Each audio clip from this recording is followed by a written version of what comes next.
RMC, After Paris, François Pinet. Salut à toutes et à tous, bienvenue dans le dernier After Paris de l'année 2025. On se retrouvera bien sûr en 2026. C'est un épisode spécial pour cette fin d'année où vous allez pouvoir donner vos coups de cœur, vos coups de gueule pour cette moitié de saison parisienne.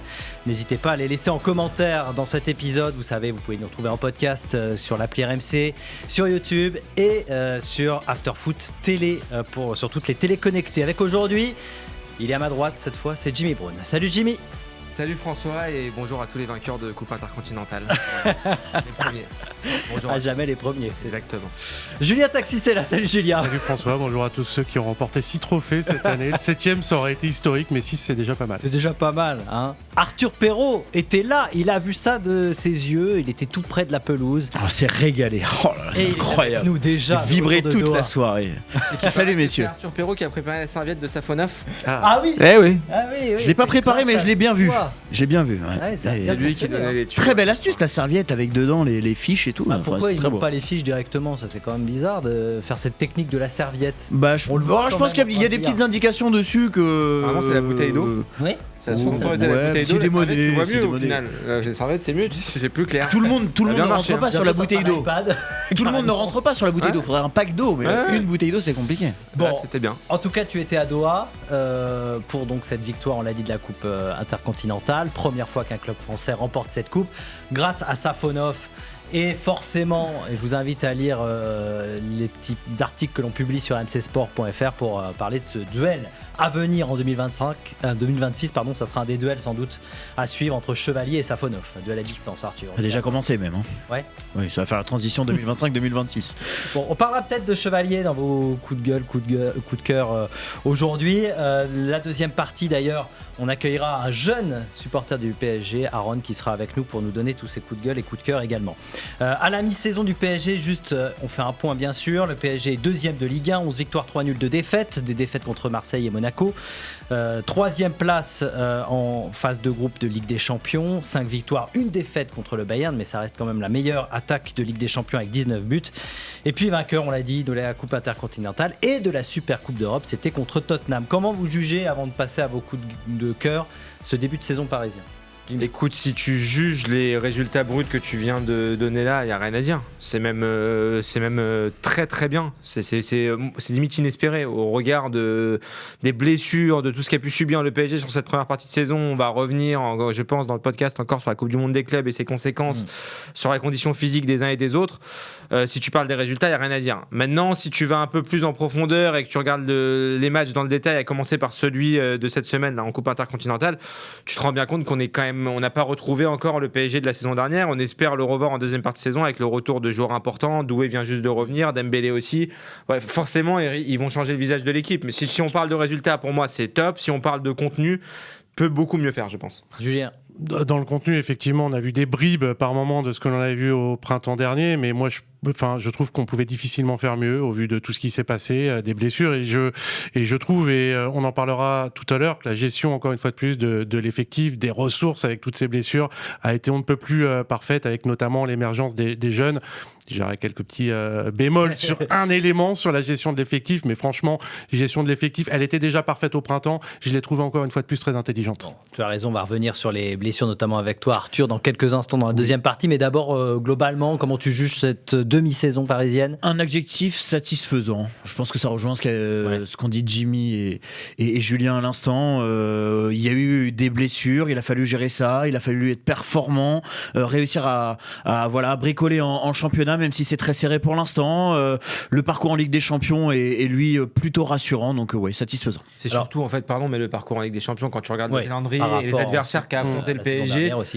Se retrouver là troisième avec une seule défaite, le vrai petit regret, c'est le nul à Bilbao, parce que t'étais quasiment top 4, mais pour le reste, rien à dire. Oui, d'ailleurs, on a 4 victoires, un nul, une défaite, c'est ça. Ouais. Oui, effectivement, c'est 4 victoires, un nul, une défaite. Vos coups de cœur, donc on va commencer par toi, Jimmy. Si tu as un coup de cœur à ressortir de cette demi-saison. Ça va rejoindre ce que disait Julien sur la gestion de l'effectif. Moi, j'étais le premier à regretter, je regrette encore le mercato parisien que je ne trouvais pas à la hauteur. Je pense que Paris aurait dû se renforcer un petit peu plus. Mais le côté positif de ça, c'est qu'il y a eu l'émergence de jeunes joueurs, et 3 en particulier. Moi, je voulais mettre en avant l'émergence de Mayoulou, évidemment qu'on connaissait déjà, parce que buteur en finale de Ligue des Champions. Mais là, sur cette première partie de saison, il y a eu en point d'orgue sa prestation à Montjuic et son but contre le Barça, c'est pas rien. Il était titulaire en Ligue des Champions contre l'Atalanta, contre le Barça, contre Leverkusen, contre Bilbao. Donc on lui fait confiance, Luis Enrique lui a fait confiance dans des matchs importants. C'est un garçon en plus qui a su développer sa polyvalence dans cette première partie de saison, puisqu'il a été beaucoup utilisé dans l'axe, dans ce rôle de faux numéro 9 cher à Luis Enrique, mais aussi parfois au milieu, aussi parfois arrière droit. Alors oui, lui, il est un peu plus dans le dur ces dernières semaines, notamment hier sur cette Coupe intercontinentale où il rentre, il sort au bout d'une demi-heure. On sent que voilà, un peu à la manière d'un Doué quand il est arrivé, il a une ultra exigence avec lui. Luis Enrique, il lui laisse pas grand-chose passer. Mais je pense que voilà, Mayoulou, c'est pas mal. Je finis rapidement avec les deux autres. Quentin Djantou, que je ne connaissais pas du tout, je vais pas vous mentir. Qui lui aussi m'a bluffé, 18 ans, Quentin Djantou, titularisé notamment contre Tottenham en Ligue des Champions. Donc c'est-à-dire que voilà, pareil, Luis Enrique lui fait confiance à des jeunes dans des matchs importants. À Lille, je me souviens, quand sur une équipe très très remaniée où il fait sa première titularisation, il m'avait bluffé. Ouais. Parce que très à l'aise, très sûr techniquement, pas du tout intimidé par le décorum, etc. Tu joues un premier match de Ligue 1 dans un choc quand même. À Barcelone, il fait son entrée, il avait été très bon aussi. Il est sans complexe. Ouais, c'est ça. Et il marque en plus là sur son dernier match à Metz. Il est à l'aise techniquement. En plus, je vois une grosse marge de progression. Donc oui, j'aime bien aussi Quentin Djantou. Et le troisième, c'est peut-être lui le plus gros prospect des trois, je pense, c'est Ibrahim Mbaye qui a que 17 ans. Où lui, ça a été difficile. Au global, on sentait que Luis Enrique lui a fait beaucoup confiance. Il a eu encore plus de temps de jeu que les autres. Il a eu du mal à être décisif. Pour autant, moi, je retiens quelques moments forts, notamment son match au Montjuic. Pareil, il est titulaire à 17 piges à Barcelone. Et il avait fait mal à la tête. Il joue 1 heure. Il avait fait mal à la tête à Jules Koundé pendant les 65 minutes où il était sur la pelouse. Et je pense que pour lui, on va voir vraiment un autre visage d'Mbaye. Je pense que son but contre Rennes l'a débloqué. Ouais. La preuve, c'est que derrière, il met 2 passes D à Metz.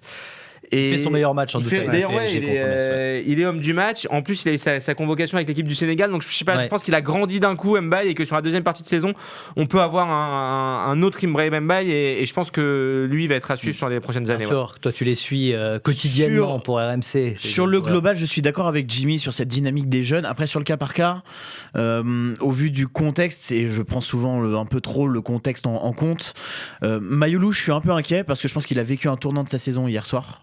Avec ce qui s'est passé, cette entrée en jeu et la sortie peu de temps après. Donc à voir comment il va encaisser ça, parce que pour avoir regardé pendant un moment sa réaction avec les images sur le banc de touche, je pense qu'il a passé une sale soirée et qu'il risque de le traîner pendant un petit moment. Et Ibrahim Mbaye, je pense que c'est ce qui est étonnant, c'est que il a été mis sur le devant de la scène. Il n'est pas monté tout de suite. Il y a eu une période de doute, comme le racontait Jimmy. Et là, il est vraiment dans la phase d'accélération, de progression. Et on l'a encore vu hier soir sur son entrée en jeu. C'est celui qui propose le plus de choses, qui fait le plus de débordements, le plus d'accélération, qui est le plus dangereux finalement dans cette équipe. Et il fait partie de ces jeunes-là qui ont été intégrés à cet effectif. Je vous invite à réécouter l'épisode 6 de cet After Paris de cette saison, puisqu'on en a beaucoup parlé. C'était le débrief du match contre le Barça. On avait dit beaucoup de bien de ces jeunes, parce que c'était avec cette équipe de jeunes que... C'est l'encyclopédie, il te sort l'épisode 6 de tête comme ça, il a tous les épisodes en tête, il est fort. Julien, ton coup de cœur? C'est un autre jeune, je crois. Ouais, c'est un autre jeune, alors qui fait figure de vieux quasiment dans l'effectif. Pour moi, c'est l'homme du match hier, même si bien évidemment Matvei Safonov, avec la séance de tir au but, prend tous les lauriers. Warren Zaïre-Emery, qui a été excellent hier, qui est très bon. On a eu peur, honnêtement, à un moment, on avait fait un épisode sur Warren en début de saison. C'est le premier épisode. J'ai tout dans la début. Est-ce qu'il va se relever de ce passage à vide? C'était justifié. Moi, je rappelle toujours que Warren, il a explosé en fin 2022-23, qu'il est dans une sorte d'anomalie à ce moment-là, qu'il est dans un milieu de terrain où Vitinha n'est pas encore Vitinha, où Johan Neves n'est pas là, où le Fabian Ruiz de l'époque n'est pas celui de maintenant, et qu'il avait tenu sur ses épaules pendant quelques mois ce milieu de terrain du Paris Saint-Germain. 17 ans, l'équipe de France, une blessure à la cheville, il y a beaucoup de choses qui se sont passées. Il a eu l'intelligence de se remettre en question, de se refaire une caisse physique, d'aller chez les espoirs, et puis aujourd'hui il est devenu très polyvalent à 2 postes. poste. Alors maintenant, la question, c'est de savoir est-ce qu'il va falloir qu'il se refixe à l'un ou à l'autre. Ce poste de latéral droit, il l'occupe de manière, ça peut même donner des idées à Didier Deschamps. Et je regardais juste une chose pour répondre finalement un petit peu à cette question-là. Warren Zaïre-Emery, c'est celui qui a le plus de minutes depuis le début de saison. Comme quoi, finalement, même quand tu n'es pas titulaire à un poste ou l'autre, dans l'esprit et dans le moule de Luis Enrique, tu peux avoir du temps de jeu, être le joueur le plus utilisé. Totalement fiable, Warren Zaïre. Moi, si je peux faire un mea culpa, quand on avait fait l'épisode sur Warren Zaïre-Emery, je disais que c'était pas lui rendre service de le mettre latéral droit, et en fait, je me suis complètement gouré. Match incroyable hier, match de très très haut niveau. Mais tu sens qu'il a pris la mesure du poste, en fait, et qu'il peut tout à fait être une alternative crédible à Hakimi le temps qu'il revienne. Mais bon, après, le problème, c'est est-ce que tu perds un peu des repères? C'est toujours l'interrogation, en fait. Est-ce que tu perds des repères? Parce que quand Hakimi, évidemment, va revenir, il va être inamovible. Est-ce que de rebasculer au milieu de terrain, il va repasser à ce poste-là sans aucun problème? C'est la question que je me pose. Moi, ça me fait un peu penser à Jules Koundé, quand Jules Koundé avait du mal à basculer sur ce côté droit à Barcelone. Finalement, il s'y est fait et aujourd'hui, il est devenu indiscutable. Moi, je pense qu'il a tout à gagner à rester la doubleur d'Hakimi, en fait. Parce qu'au milieu, on le dit, on l'a déjà répété maintes et maintes fois, c'est fermé, c'est ultra fermé. Il y a même les jeunes qui viennent d'arriver, on parlait de Djantou qui est capable de jouer au milieu, même si c'est un neuf de formation. Mais pour moi, il a tout intérêt à rester la doublure. Quitte à ce que demain, on se dise, finalement, on ne recrute pas à ce poste-là. Alors qu'on, de base, le PSG, en avant-saison, pré-saison, on se disait, il faut recruter une doublure à Achraf Hakimi. Le seul hic, c'est que tu as 3 postes au milieu. Donc si tu veux jouer, tu as plus de chances de remplacer un des 3 que Hakimi. C'est tellement une bête physique que quand il n'est pas blessé, Hakimi, il enchaîne, en fait. Donc tu risques d'avoir peu de temps de jeu si tu joues pas un petit peu aussi au milieu. En tout cas, on partage, c'est vrai, ton avis, c'est un bon coup de cœur. Bravo Julien, parce que... bravo Warren, surtout. Voilà, on a vu la différence en début de saison par rapport à aujourd'hui. Ton coup de cœur, Arthur? C'est assez général aussi. C'est le coup de cœur de celui qui suit le PSG quotidiennement, c'est ça? Oui, parce que c'est un peu journaliste avant tout, mais je pense que c'est assez global et je pense que Jimmy et Julien le partageront. Je trouve que Luis Enrique et son staff se sont assagis. On a beaucoup dit quand Luis Enrique est arrivé que déjà il détestait les médias et que il était constamment dans l'affrontement, dans l'opposition, à ne pas vouloir justifier ses décisions. On a eu un petit peu peur au début. Alors je sais pas si c'est celle-là dont tu allais parler, la séquence avec Alex Ruiz. Ouais, celle avec Margot Dumont qu'on peut compter celle aussi. avec Margot Dumont également. Il m'a fait un petit peu peur au début. Franchement, j'ai l'impression qu'on parle de l'ancien temps. Quand on évoque ces scènes-là désormais, il est prêt à expliquer ses choix. Alors, ok, il ne va pas rentrer dans le détail. Oui, il y a de la limite. On pourrait parler de la sortie hier sur Safonov Chevalier. Quand tu compares, je trouve que ça va mieux. Une fois qu'on a mis le côté journaliste de côté, je trouve que dans la façon de bosser, dans les prises de décision, dans les explications, moi, je suis désolé, on serait revenu l'année dernière. Ce qui s'est passé hier soir avec le choix de Safonov devant Chevalier. On aurait fait des caisses pendant 2 semaines. Hein. Bon là, on va en faire des caisses pendant peut-être une semaine. Pendant un mois. On va continuer. Mais en fait, c'est clair. Mais en fait, c'est clair parce que son discours a été clair. Mais il veut pas ces derniers mois. Je veux bien que tu clarifies. Il veut pas répondre. C'est clair. Pour moi, c'est clair. Il n'y a pas de hiérarchie. Il y a une concurrence. Ça, il l'a toujours dit. Il y a une concurrence. Luis Enrique a dit en conférence de presse, je le cite, je mettrai titulaire celui qui est le meilleur en ce moment. Le meilleur en ce moment, c'est Matvei Safonov. Donc il est titulaire. Bon, voilà. Donc on verra. Et juste pour compléter ce que c'est parce qu'il fait toutes les confs de presse, donc il veut se faire bien voir. T'as compris? Non, c'est même pas ça. Ce qui change beaucoup, et ce qui est bluffant, et il avait promis en arrivant, c'est ta capacité à parler français quand même. Là, c'est devenu comme si c'était normal, mais il y a un an, t'avais la barrière de la langue, et là, quand il parle français, tu compares avec des Ils l'ont dit pas moins en français qu'ils l'en disaient en espagnol. C'est ce que je craignais un petit peu. Dans le contenu, c'est tout aussi intéressant. Tu compares avec des Herbiers à Marseille qui parlent pas encore, et ça fait une grande différence en fait. Bon, vous avez été parfait. Moi, je donne un petit coup de cœur quand même au match. S'il y a un match que je retiens, moi, c'est le match fou contre Tottenham. Ça, c'est le côté un peu spectaculaire avec le triplé de Vitinha. Voilà, le triplé de Vitinha, il est quand même pas mal. On en avait fait d'ailleurs un épisode. Vous pouvez retrouver aussi le podcast sur le débrief. Ah mince, je l'ai pas celui-ci. Il m'a piégé. Mais bon, vous allez retrouver ça facilement. On revient dans un instant. La deuxième partie d'After Paris. Vous restez avec nous, bien sûr, puisqu'on va passer au coup de gueule de cette première partie de saison du Paris Saint-Germain. À tout de suite. Deuxième partie d'After Paris, spéciale pour les fêtes. On fait les coups de cœur, les coups de gueule. N'hésitez pas à laisser en commentaire vos coups de gueule et vos coups de cœur. On est avec Arthur Perrault, Julien Taxis, Jimmy Brown. Dans un instant, il y aura Aaron, jeune supporter du PSG, qui viendra également nous parler de sa passion pour le club. Après les coups de cœur, les coups de gueule. Et Arthur, on va commencer par toi. C'est quoi ton coup de gueule de... Dans l'ordre chronologique de la saison, finalement. Ouais. C'est cette Coupe du Monde des clubs qui a provoqué la cascade de blessures au Paris Saint-Germain et qui, je pense, plombe depuis le début de saison l'effectif parisien. Alors oui, c'est bien hein, parce que c'est les États-Unis, on vient toucher une nouvelle clientèle pour le PSG, on découvre des stades totalement incroyables, on affronte les meilleures équipes du monde entier. Mais en fait, avec du recul, le PSG en a tiré que des défauts. Voilà, c'est un boulet, oui, d'accord. Mais quand tu compares, ok, il y a une plus-value au niveau financier, mais c'est un boulet que le PSG traîne depuis le début de saison. Surtout pour les blessures. Voilà. Après, et puis, je suis pas sûr que ça ait vraiment apporté quelque chose en termes de préparation aussi. Si vraiment on veut chercher le côté positif pour Luis Enrique, je suis pas sûr qu'il ait tiré vraiment quelque chose de positif sur le terrain tactiquement de cette compétition-là. Mais et c'est puis une affaire d'oseille. C'est qu'une affaire d'oseille. Oui, et puis le PSG et Nasser sont à la tête du combat pour cette Coupe du Monde des clubs et pour même peut-être la mettre tous les 2 ans bientôt. Donc malheureusement, ça risque pas de changer de sitôt. Voilà pour ce coup de gueule, mais évidemment on le partage sur les blessés du PSG. On attend maintenant Hakimi parce que ça revient petit à petit, tu l'as dit. Après il faudra voir comment revient aussi Ousmane Dembélé. Julien, retour pendant la CAN, là ça va être quelque chose. Ton coup de gueule. Est-ce que vous savez qui est le meilleur buteur du Paris Saint-Germain cette saison, celui qui a le plus marqué? Moi je le sais, mais je laisse les autres réfléchir, on va voir s'ils suivent. Allez là, on n'a pas. Ça se joue à pas grand chose. C'est un milieu de terrain. Mais non. Non, c'est pas un milieu. C'est Ramos. Eh oui. C'est Ramos sur ses entrées. François, on avait fait un épisode. C'était quel épisode sur Gonzalo Ramos? Épisode 8 d'After Paris. Je vais redire un petit peu ce que l'on avait dit il y a quelques mois. C'est le meilleur buteur, c'est le 16e temps de jeu. Tiens, exemple encore hier, on démarre avec Kanguinli, Mayoulou rentre, Dembélé termine à ce poste d'avancante. C'est-à-dire que Gonzalo Ramos, sur les 120 minutes, n'est pas rentré. Je ne sais pas ce que ça peut provoquer chez ce garçon-là. Une finale de Coupe intercontinentale, t'en joues peut-être qu'une dans ta vie.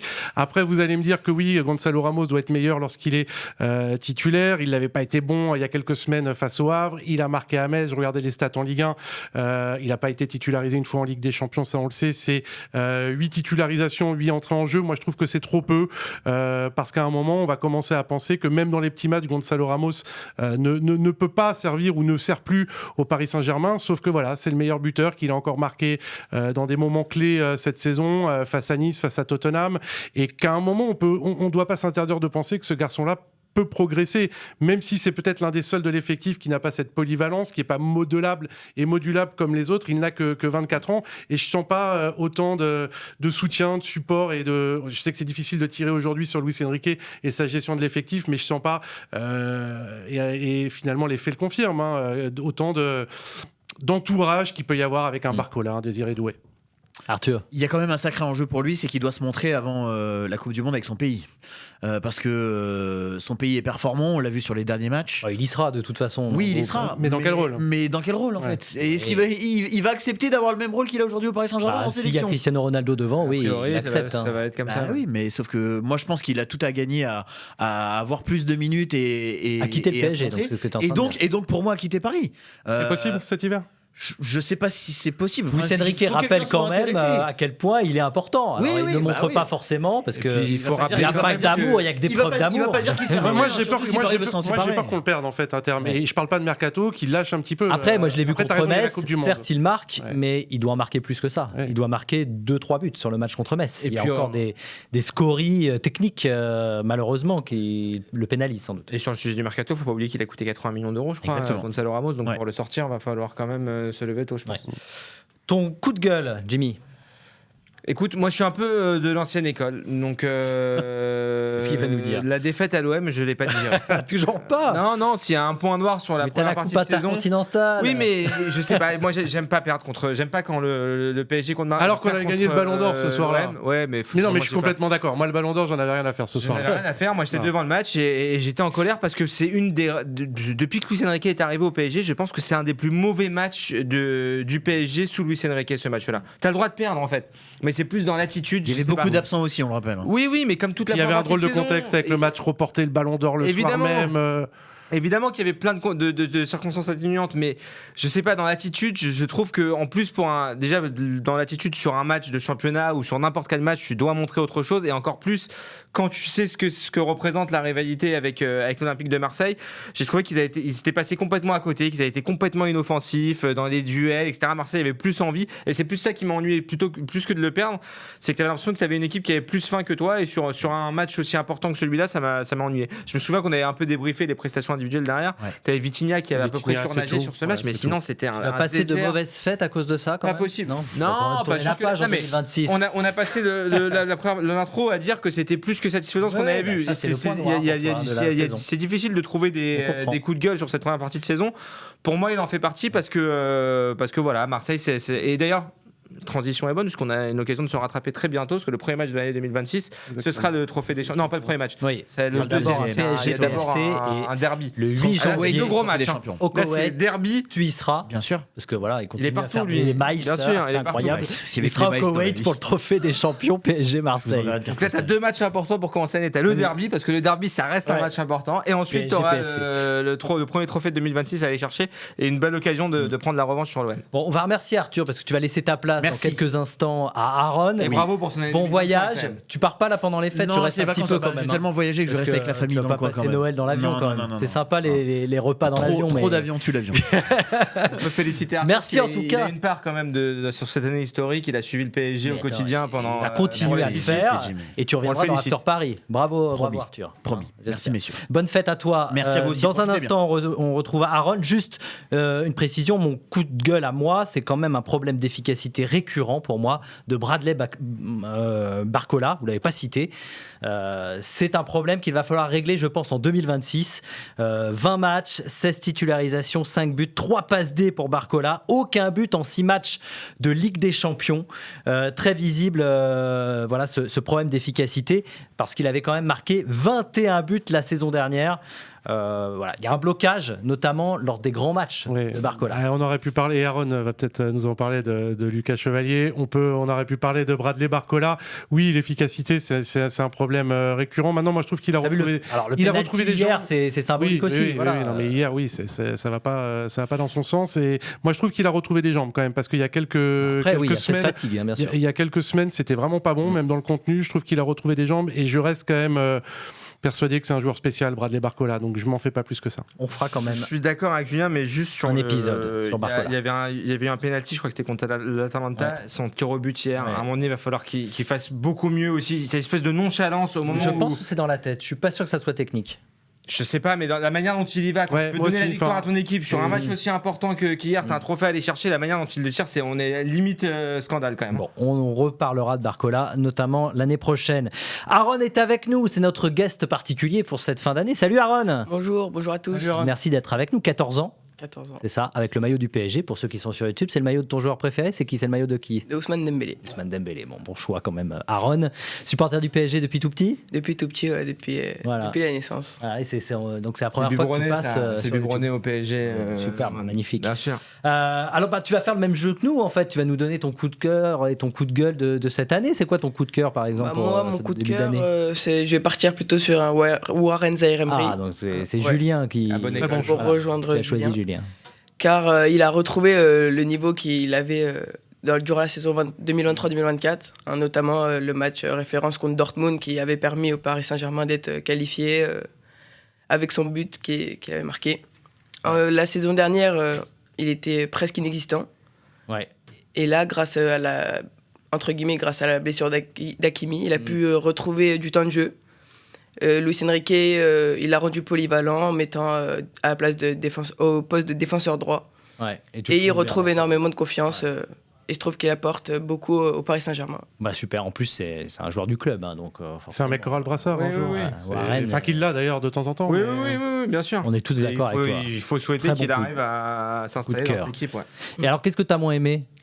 La recrue de Lucas Chevalier, tout simplement. Ah oui. Ah voilà, il dit les choses au moins. Vous n'avez pas osé. On n'a pas osé y aller sur Lucas Chevalier, mais on n'en pense pas moins. Alors, qu'est-ce que tu penses de Lucas Chevalier? Tu trouves que c'est un mauvais choix?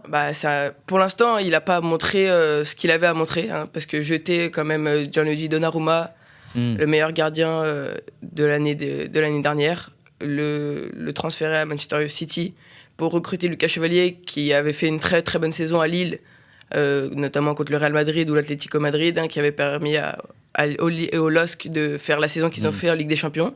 On ne l'a pas retrouvé pour l'instant dans les cages du Paris Saint-Germain. On n'a pas retrouvé le niveau qu'on attendait de lui. Donc tu es déçu des performances? Je suis assez déçu des performances de Lucas Chevalier. Et, on a pu le voir hier, Safonov a apporté énormément de confiance, de sérénité au Paris Saint-Germain, chose que je ne retrouve pas forcément quand Chevalier joue pour le club. Alors, ça c'est vrai. Ouais, confiance et sérénité, il a tout à fait raison. Mais c'est vrai. Mais après, c'est vrai que on l'a dit aussi, c'est un rôle différent quand tu passes du LOSC au PSG. C'est pas simple. En plus, tu passes derrière Donnarumma et tu as raison de le souligner. Donc, dans le groupe aussi, il faut se faire accepter du groupe. Ça, c'est pas simple. Sachant que Safonov est très apprécié par les joueurs du PSG. Donc voilà, c'est difficile pour lui. C'est un vrai enjeu de 2026, savoir si Chevalier sera titulaire l'année prochaine. Bien sûr. Et en fait, si tu fais le débat sur intrinsèquement qui est le meilleur gardien entre Safonov et Chevalier, je pense qu'on sera tous d'accord pour dire que c'est Lucas Chevalier. Ouais. Pour autant, il y a l'aspect mental qui évoquait Aaron et la sérénité que tu transmets, etc. Et en fait, il y a eu quand même beaucoup d'erreurs sur une demi-saison de Lucas Chevalier. Et ça a commencé dès son premier match contre Tottenham. Il a retenu le tir au but, mais il est responsable sur un but. À Marseille, on avait l'image là, pour ceux qui sont sur YouTube, la sortie sur le but, c'est pas bon. Contre Tottenham en Ligue des Champions, c'était limite, on était à la limite de la catastrophe. Donc voilà, et à contrario, Safonov, depuis qu'il a pris la place suite à la blessure à Monaco, il enchaîne les matchs, il enchaîne les bonnes performances. Donc maintenant, ça va être un vrai sujet. Je pense qu'on en parlait tout à l'heure de la deuxième partie de saison. À quel moment tu ressors Safonov maintenant? Oui, parce que l'année dernière, on avait vécu exactement à peu près la même situation. Après, ça peut le piquer. En novembre-décembre, Luis Enrique avait challengé Donnarumma, le match au Bayern. Sauf que Safonov s'était troué et qu'il n'y avait pas eu d'après. Là, il y a un vrai débat. Et ce que rappelle Aaron aussi très justement, c'est qu'il passe derrière Donnarumma. En fait, tu as fait ce choix-là de remplacer un gardien qui était très performant. Parfois, le mieux est l'ennemi du bien. Alors, Aaron, tu es parfait, tu es très bon. Je pense que tu pourras prendre la place de Julien Taxis ou Jimmy qui commence à fatiguer. Comme ça au PSG. Donc, n'hésite pas, tu vas être journaliste sportif plus tard? Ouais, pourquoi pas. Ah ouais? Tu m'as pas dit ça en coulisses. En coulisses, vous savez ce qu'il m'a dit? Non, en coulisses, j'ai dit que je préférerais plutôt m'orienter vers la finance. Voilà, bah oui. Il n'y a pas tort.